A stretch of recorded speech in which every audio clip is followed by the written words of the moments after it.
मित्रों, दिल्ली के मुख्यमंत्री अरविंद केजरीवाल जी, जिन्हें दिल्ली की सर्दी में जांच की आंच से पसीने आते हुए दिखाई पड़ रहे हैं, अब परिस्थिति में एक नया आयाम जुड़ रहा है।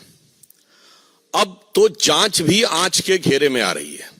अर्थात ये जो तथाकथित मोहल्ला क्लिनिक थी, इसके अंदर इन्होंने जांच की व्यवस्था की थी, यानी पैथोलॉजिकल टेस्टिंग की। अब जो विजिलेंस की रिपोर्ट्स आई हैं और जो विभागीय फाइंडिंग्स हैं, उसके आधार के ऊपर वो जांचें भी अब पूरी तरीके से आंच के घेरे में आ गई हैं। इस प्रकार के फैक्ट्स सामने आए हैं कि जो उनकी तथाकथित मोहल्ला क्लिनिक थी, सर्वप्रथम तो हम कहना चाहेंगे कि स्वतंत्रता के अमृत काल में आने के बाद भी देश की राष्ट्रीय राजधानी में सुपर स्पेशलिटी का कोई इंस्टीट्यूट या ऐसी कोई व्यवस्था या ऐसी कोई लैब बनाने के बजाय मोहल्ला क्लिनिक तक ही सोच सीमित थी, जो 75 वर्ष पूर्व भी थी। परंतु उसमें भी क्या हुआ, मीडिया में भी ऐसी रिपोर्ट्स हैं, कई स्वयंसेवी संगठनों ने भी इस विषय के ऊपर ध्यान आकर्षित किया था और जांच में भी आया कि एक दिन में 500 पेशेंट देखे गए हैं। अधिकतम संख्या 533 है, जबकि जो औपचारिक समय है मोहल्ला क्लिनिक का, वो सुबह 9 बजे से 1 बजे तक है। अब आप इमेजिन करिए कि 9 बजे से 1 बजे तक 4 घंटे में कितने मिनट हुए, 240। और अगर 240 मिनट में किसी ने 533 पेशेंट देख लिए, इसका मतलब आधे मिनट में एक पेशेंट देख लिया, जिसमें एक पेशेंट का आना जाना, डॉक्टर का उसकी बात सुनना, असेसमेंट करना, जांच का पर्चा लिखना। महोदय, मैं कहना चाहता हूं कि जब त्योहारों के दिनों में बड़ी भीड़ होती है ना, तो आप जाते तो मंदिर में बड़ी भीड़ होती है, इतने सेकंड्स में तो व्यक्ति उस धक्का मुक्की में दर्शन भी नहीं कर पाता है, जितने में आपके डॉक्टर ने उसके दर्शन करके रोग को समझकर रोग का निदान समाधान सब लिख दिया। यह है ईमानदारी का नया किरदार। और टेक्निकली मैं पूछना चाहता हूं, यह वो सरकार है ना जिसने कहा था कि हम सीसीटीवी का पूरा जाल बिछा देंगे दिल्ली में? तो मोहल्ला क्लिनिक्स में सीसीटीवी है कि नहीं? और अगर हैं तो उन मोहल्ला क्लिनिक में उस डेट की सीसीटीवी फुटेज दिखाइए कि 533 लोग कहां लाइन लगाए हुए थे। क्योंकि मोहल्ला क्लिनिक तो छोटी छोटी स्पेसेस में है ना, तो 533 लोग अगर आए तो सीसीटीवी फुटेज में होना चाहिए ना। बस यही सब चीजें हैं जिसकी वजह से जांच की आंच से घबरा रहे हैं। और इसमें जो प्रोसीडिंग्स में बात आई है, मैं कोट करना चाहता हूं कि necessary discipline proceedings may be initiated against the project director OLS outsource lab services। महत्वपूर्ण बात यह है कि ये सरकारी एजेंसी नहीं कर रही है, ये सब आउटसोर्स है, यानी प्राइवेट एजेंसीज को जांच दे रखी है। And others of the OLS branch for non-compliance of the directions of the Honorable LG which could have led to the loss of exchequer। यानी अब यह संदेह है कि वहां वो मरीज ही नहीं थे जिनके नाम के ऊपर बिलिंग रेस करके टेस्टिंग करा दी गई। A detailed vigilance inquiry may be conducted to bring out the quantum of loss of the exchequer to the collusion of the director and support staff with the private agencies। अब जो उपराज्यपाल महोदय ने ये लिखा है, और ये अब पब्लिक डोमेन में है मीडिया में, उसके बिंदु क्रमांक 33 पे देखें तो लिखा हुआ tens of thousands of tests were recommended prima facie to the ghost patient, यानी जिनका अस्तित्व ही नहीं था। यही अंतर है। हमारे प्रधानमंत्री श्री नरेंद्र मोदी जी के द्वारा हर चीज डिजिटली ट्रांसफर होती है, इसीलिए ये लोग आधार का भी विरोध करते थे, क्योंकि यदि व्यक्ति का आधार कार्ड है और डिजिटली उसके अकाउंट में ट्रांसफर हो रहा है तो उसमें किसी भी प्रकार का झोल होने की संभावना नहीं है। पर यहां पर फिर empirical data proving entry of the fake mobile numbers, blank mobile numbers of the fictitious patients, fake attendance of the doctors and fictitious data of the patient established with a widespread corruption, manipulation of the documents, forgery of the record with the sole intention to loot the government exchequer and extended under the benefit of the private parties operating at AAMC as well as the dispensaries, polyclinic and hospitals of the Delhi government। यानी अब ये बहुत साफ हो गया कि पहले आपने मोहल्ला क्लिनिक बनाई, फिर उसमें जांच, पहले मामूली जांच होती थी, फिर बड़ी जांच की व्यवस्था की, फिर वो सब आउटसोर्स कर दी। यानी कुछ कुछ वैसा ही जैसा शराब घोटाले में हुआ था, कदम कदम रफ्ता रफ्ता बढ़ाते हुए, और फिर उसमें फेक पेशेंट्स और फेक बिल रेज करने की बातें मीडिया में आ रही हैं। यानी अभी तक तो दारू का घोटाला था, अब दवा का घोटाला भी हो गया। यानी दवा और दारू दोनों में घोटाला करके कौन दिखा रहा है? स्वघोषित भारत रत्न विभूषित, जिन्होंने अपने को ही भारत रत्न दे रखा है कट्टर ईमानदारी का। तो मैं कह सकता हूं कि विपक्षना के ध्यान से लेकर और चुनाव प्रचार तक की समस्त नाटकीयता के मध्य कट्टर ईमानदारी का यह किरदार पूरी तरीके से तार तार हो गया है। अब हम यह भी कहना चाहते हैं कि आज वो कहने का प्रयास कर रहे हैं, अभी उन्होंने प्रेस कॉन्फ्रेंस में कहा कि वो सीबीआई से सवाल पूछ रहे हैं। साहब, बवाली अब सवाली बन गए, जिन्होंने राजनीति की शुरुआत ही, अब ये मैं बवाली शब्द ऐसे नहीं कह रहा हूं, ये बताइए, आप सबने देखा था ना कि सीढ़ी लगाकर तार काट रहे थे, ये नेता का किरदार है। 26 जनवरी के दिन धरना कर रहे थे, यह जिम्मेदार राजनीतिक व्यक्तित्व का किरदार है। इसलिए मैंने कहा, और याद करिए 2014 के समय भारतीय जनता पार्टी के कार्यालय के ऊपर आके पथराव किया था, जिसमें इनकी सर्वोच्च समिति के सदस्य थे, जैसे हमारे यहां पार्लियामेंट्री बोर्ड है। इसलिए मैंने कहा अब बवाली अब सवाली बन गए हैं, और सवाल किससे पूछ रहे हैं? जांच एजेंसी से। मतलब इसे शब्दशः ना लिया जाए, वैसे तो सारी जनता उस भाव को समझती है। हिंदी में एक कहावत होती ना कि उल्टा चोर कोतवाल को डांटे।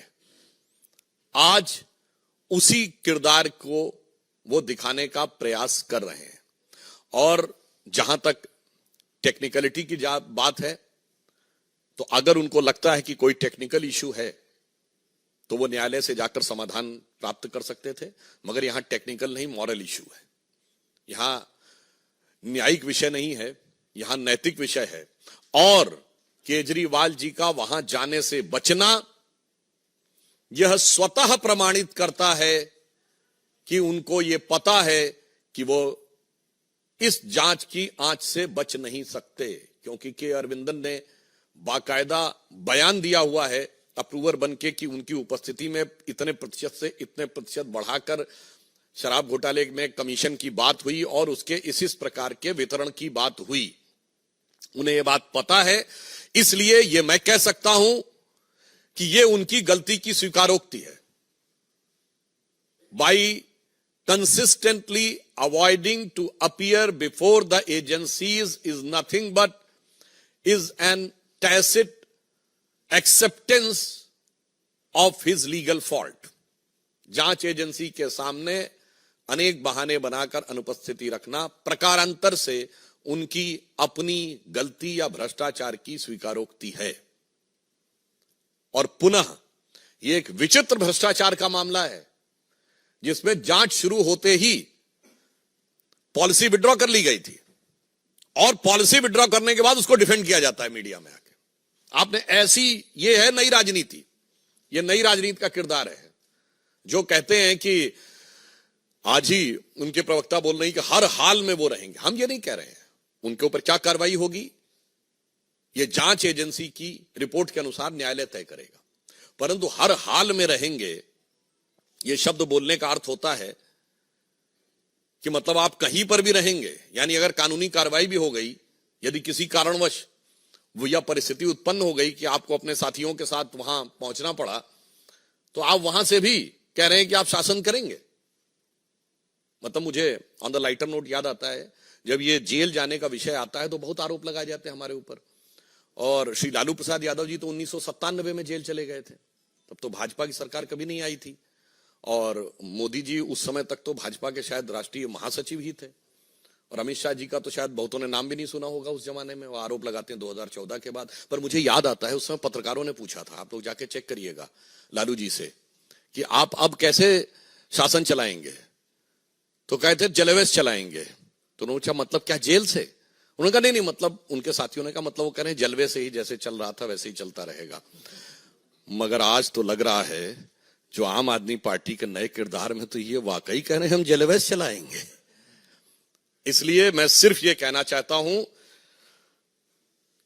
कि अरविंद केजरीवाल जी को इस जांच, दवा की जांच, मोहल्ला क्लिनिक के घोटाले के ऊपर जवाब देना चाहिए। और मैं समझ सकता हूं कि आप एजेंसी के पास जाने से इसलिए डर रहे हैं कि तेरी उल्फत में हूं बैठा इतने राज छुपाए कि अगर नजर मिले तो कदम डगमगाए। तो उन्हें पता है कि जैसे ही सवालों से नजर मिलेगी तो कदम डगमगा जाएंगे। परंतु एक बात बहुत स्पष्ट हो गई है कि भारत की व्यवस्था, न्याय व्यवस्था और मतलब नैतिक, राजनैतिक और संवैधानिक तीनों पक्षों के ऊपर नई राजनीति का किरदार तार तार हो गया है। धन्यवाद।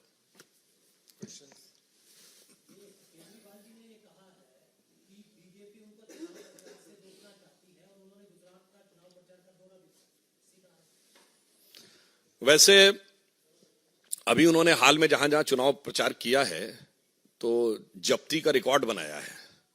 तो मुझे लगता है कि जितनी जमानतें जब्त करवाई हैं उन्होंने पिछले अभी इन 3 चुनावों में, तो मुझे लगता है कि ये सिर्फ जैसे कहते हैं तिनके की ओट में पहाड़ छुपाने का प्रयास करना, इसका राजनीति से कोई मतलब नहीं है।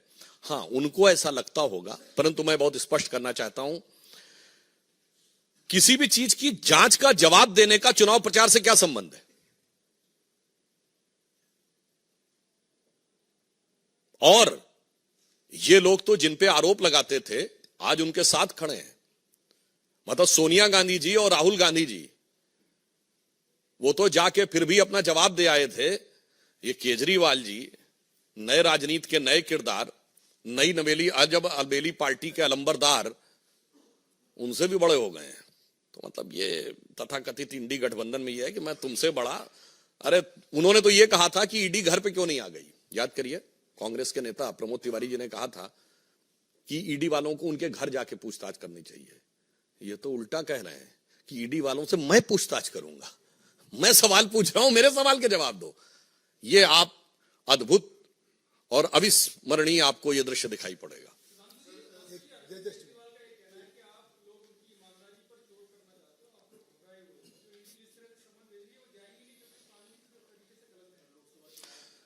अगर कानूनी तरीके से गलत है तो कानून का सहारा लेना। और कोई बोले तो बोले, ये तो वो पार्टी है जो कहती थी आरोप लगते ही इस्तीफा दे देना चाहिए, जांच तो बाद में होनी चाहिए। वो आज कहती है जांच एजेंसी के सामने भी नहीं जाना चाहिए। अच्छा ये बताइए, ये मुझे चाहिए जन लोकपाल वाली भी तो एक टोपी थी ना, वो अब टोपी कहां है? अच्छा छोड़िए, अपनी पार्टी में भी तो एक लोकपाल नियुक्त किया था, उसी के पास जाके जांच की रिपोर्ट दे, वो भी खत्म कर दिया एडमिरल रामदास। तो मुझे लगता है कि वो कितने भी रूप बदल लें मगर उनका वास्तविक चेहरा अब जनता के सामने है।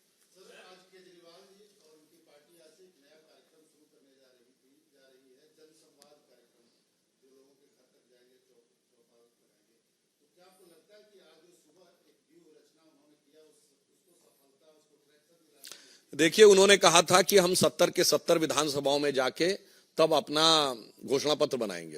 ये बनवाए थे का? ये पूछिए पिछले चुनाव में कितनी विधानसभाओं का अलग अलग घोषणा पत्र बनवाए थे। इन्होंने कहा था कि जब तक किसी क्षेत्र की 80% महिलाएं ओके नहीं कर देंगी तब तक वहां शराब का ठेका नहीं खुलेगा। दिखाएं कितनों से ओके करवाए थे। तो उनके किसी कार्यक्रम की क्या नैतिकता है और क्या प्रामाणिकता है। देखिए मैं कहना चाहता हूं इसी कारण से आज पूरे देश में सभी राजनीतिक वर्ग के ऊपर जो एक संदेह उत्पन्न होता है ना कि कहते कुछ हैं करते कुछ हैं, क्राइसिस ऑफ क्रेडिबिलिटी, ये ऐसे ही दल बढ़ाते हैं। उधर हम श्री नरेंद्र मोदी जी के नेतृत्व में वो क्राइसिस ऑफ क्रेडिबिलिटी देते हैं, हम क्रेडिबिलिटी की प्रामाणिकता देते हैं। यानी जो कहते हैं वो करते हैं और अपने आचरण में करके दिखाते हैं। वो जो कहते हैं वो बिल्कुल नहीं करते, आचरण पलट के दिखाते हैं।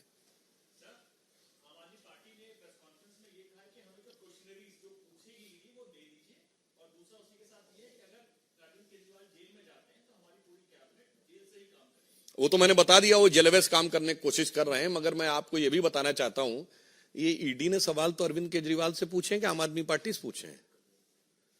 जवाब आम आदमी पार्टी क्यों दे रही है? मतलब साफ हो गया ना कि पार्टी मेरी जेब में। ये आए थे ना, इनके वो वीडियो पुराने याद है ना, पूरी पार्टियां एक व्यक्ति के हाथ में है। अरे भाई, सवाल व्यक्ति से सिर्फ सवाल पूछा गया और जवाब पार्टी दे रही है। यानी साफ साफ उन्हें कहना चाहिए कि केजरीवाल जी पार्टी से बड़े हैं।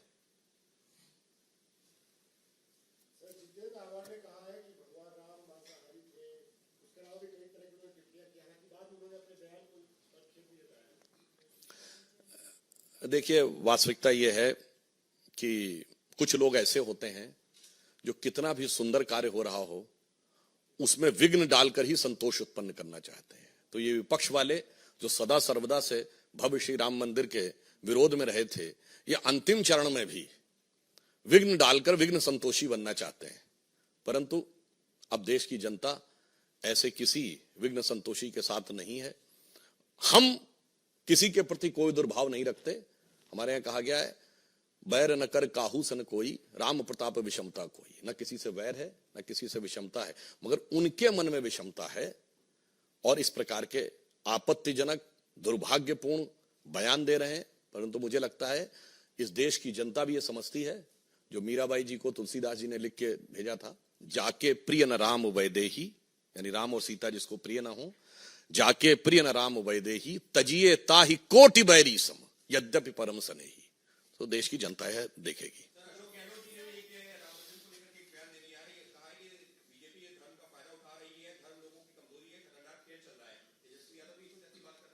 इसमें कुछ नया है क्या? ये तो सुनते सुनते हम लोग बचपन से किशोरावस्था से युवावस्था पार करके प्रौढ़ावस्था की दहलीज पे आ गए।